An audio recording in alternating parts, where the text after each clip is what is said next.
అల్లూరు జిల్లా వైద్య ఆరోగ్య శాఖలో ప్రకంపనలు రేగుతున్నాయి. జిల్లా వైద్యాధికారి డిఎంహెచ్ఓ కృష్ణమూర్తి నాయక్పై నేడు అధికారిక విచారణ ప్రారంభం కానుంది.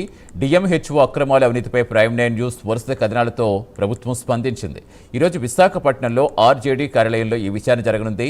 ఆర్జేడీ డాక్టర్ రాధారాణ్ నేతృత్వంలో ఈ విచారణ ప్రక్రియ కొనసాగనుంది. పలు గిరిజన సంఘాల నాయకులు, బాధితులు ఆర్జేడీ కార్యాలయానికి తరలి వెళ్లారు. వచ్చి బెదిరిస్తున్నారు, చాలా డబ్బులు అడుగుతున్నారు. మోస్ట్ రిపోర్టర్స్, మీడియా అంతా బ్లాక్ మెయిలింగ్ నేచర్గా ఉంది. నేను కూడా డిస్గస్ట్ అయిపోయినాను. దీని మీద రేపు ఈరోజు 20వ తారీఖు, 21 రేపు నేను ఎంక్వైరీ అటెండ్ చేస్తాను. 22 పిఓఐటీడీఏ సార్ ముందు నేను నా డిఎంహెచ్ఓ ఎంప్లాయీస్ అంతా మేము ధర్నా చేయబోతున్నాం. ఒకవేళ ఇక్కడ సమస్య పరిష్కారం కాకపోతే కలెక్టర్ ఆఫీస్లో మేము కలెక్టర్ మేడం ముందు మేము ధర్నా చేయబోతున్నాం. You all the DMHO office please cooperate. Thank you. ఇచ్చేందుకు మా అసోసియేట్ ఎడిటర్ వాసు జరుగుతున్నారు. గుడ్ మార్నింగ్ వాసు, ఏ టైంకి విచారణ ప్రారంభం కాబోతుంది?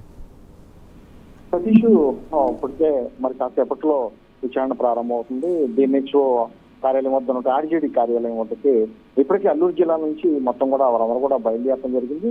11 ఆ టైంకి విచారణ జరిగే అవకాశం ఉంది. ఇప్పటివరకు కూడా ఎవరైతే బాధితులు, అంటే ఇతని వల్ల ఎవరైతే ఇబ్బంది పడ్డారో అందరూ కూడా బయటకు వచ్చే పరిస్థితి కనిపిస్తుంది.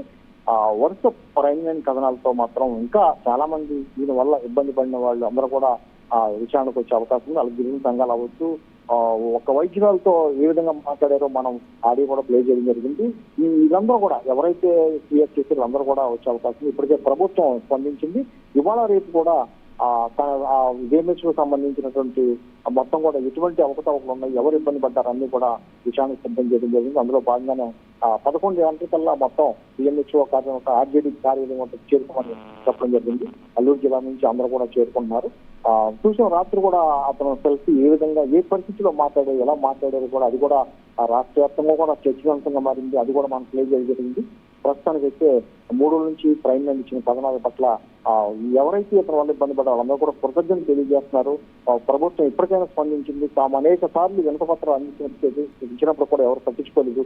ప్రైమ్ 9 కథనాలతో మాత్రం ప్రభుత్వం స్పందించి విచారణ చేపట్టడం పట్ల వాళ్ళని కూడా హర్షార్థం చేస్తున్నారు. తప్పనిసరిగా తాము గత కొన్ని మాసాలుగా పడుతున్న ఇబ్బంది కూడా తెలియజేసేందుకు అయితే సిద్ధమవుతున్నారు. Satish, thank you Vasu.